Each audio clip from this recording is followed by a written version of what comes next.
संक्रांतीच्या सगळ्यांना खूप खूप हार्दिक शुभेच्छा।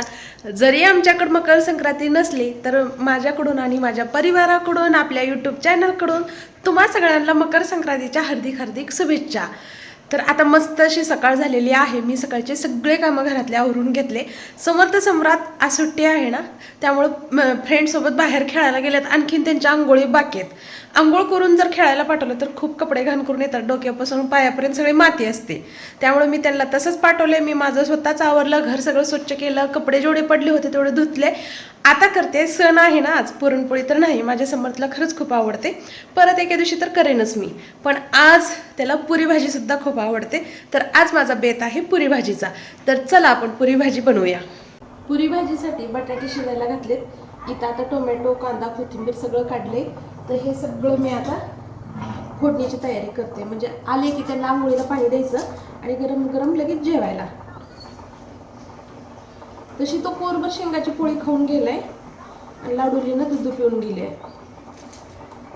तर कशी चाललंय मग तुमची संक्रांत? मला खरंच खूप सणाचं हे वाटायलंय। तर चला ठीक आहे, जे आहे ते आहे, पारंपरिक पद्धतीने जे पाळायला पाहिजे ते पाळायलाच पाहिजे।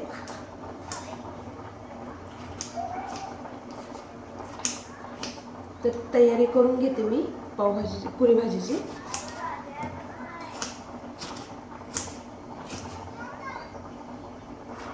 बाहेर खेळतात शेजारच्या गार्डनमध्ये, आवाज येतो त्यांचा। तर मी किचनमधून त्यांना लक्ष ठेवत ठेवत माझे कामं करते। बघू, जाऊबाई पण येणार आहेत समर्थ सानवीला घेऊन, किती वाजता येतात बघूया। तर सगळ्यांच्या जेवणाची तयारी चालू आहे माझी, कारण सुतक असल्यामुळे त्यांच्याकडे बी संक्रांत नाही, आमच्याकडे बी संक्रांत नाही। आणि मला या म्हणत होते सकाळ सकाळी लवकर नाश्ता जेवणाला, पण खूप लांब आहे, त्यापेक्षा म्हटलं तुम्हीच इकडं या, इथं खेळायला मुलंसुद्धा भरपूर आहेत। तर बघूया आता किती वाजता येतात,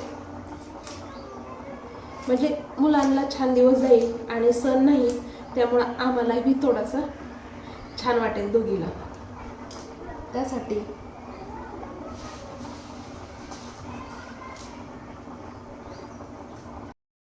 भाजीचा मी मसाला इथं अगोदर भाजून बनवणार आहे। तर त्यामध्ये मी घेतलेले आहे मोठे 2 लाल टोमॅटो, छोटे 2 कांदे, लसूण आणि कोथिंबीर सुद्धा मी त्यामध्येच टाकलेली आहे। छान अशी ग्रेव्हीला कलर सुद्धा येतो आणि चव सुद्धा येते। तर छान मी तेल न टाकता भाजून घेते बरं का, तेल परत जास्त होतं, आता तेल, परत फोडणीला तेल, असं छान कोथिंबीर, टोमॅटो आणि कांदा छान असं ग्रेव्हीसाठी भाजून घेते, म्हणजे ग्रेव्ही छान आणि भाजीला छान असा फ्लेवर सुद्धा येईल। कच्चं घातलं तर उग्र वास येतो। आणि यामध्ये मी अद्रक, लसूण आणि खोबरं बारीक केले, लक्षात येईल ना।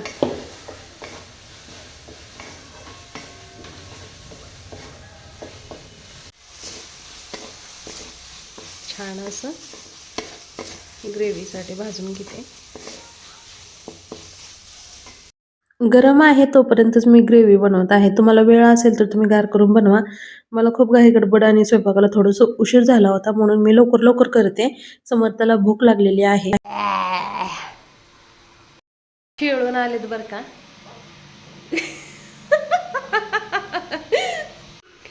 भरपूर खेळलं ना, अवतारावरच कळाले तुमच्या।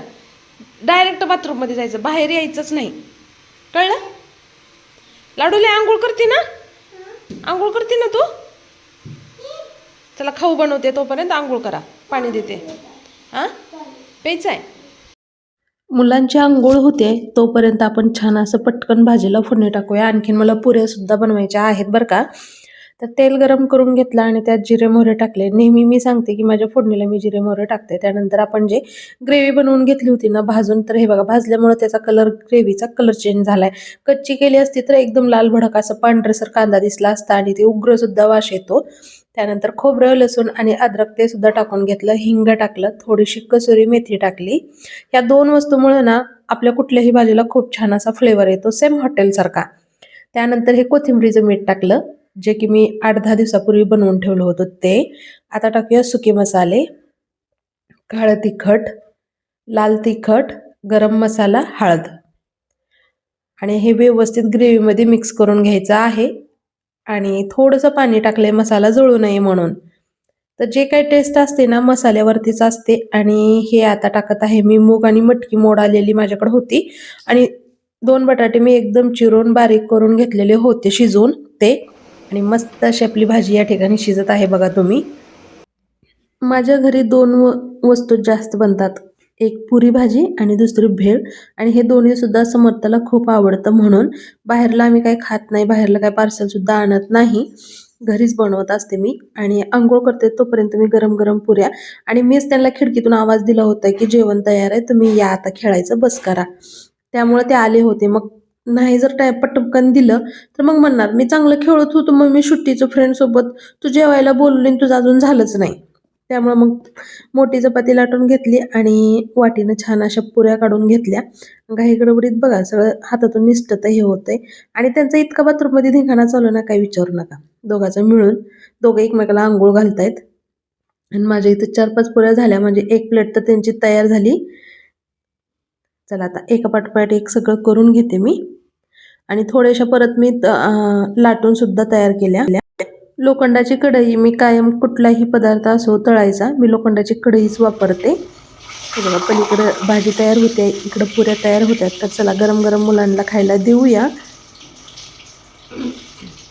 मकर संक्रांतीचा सण आपला आज हेच आहे. मुलांसाठी त्यांच्या आवडीचं जेवण पुरी भाजी.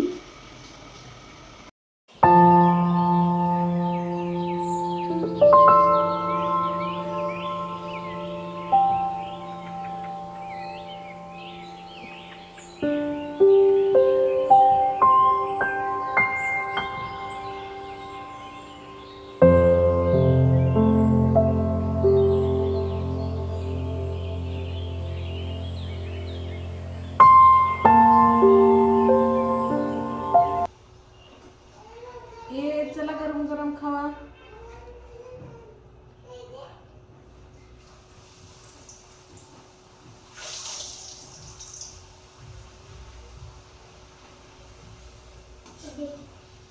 प्लेट आण.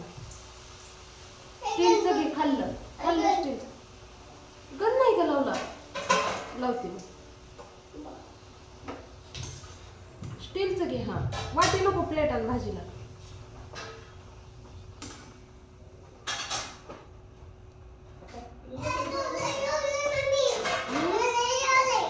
लावलंय पण ते मोडलंय बघा. ती प्लेट नाही रे, चांगलं खोलू आलं. बट मी देते.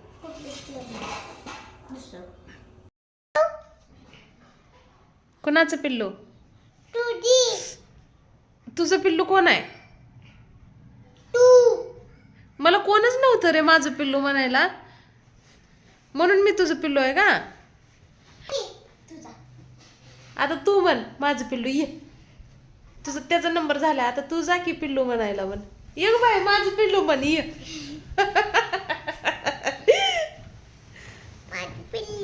लाजलो ग, लाजलं. तुम्ही माझे पिल्ले आहे बाळांनो.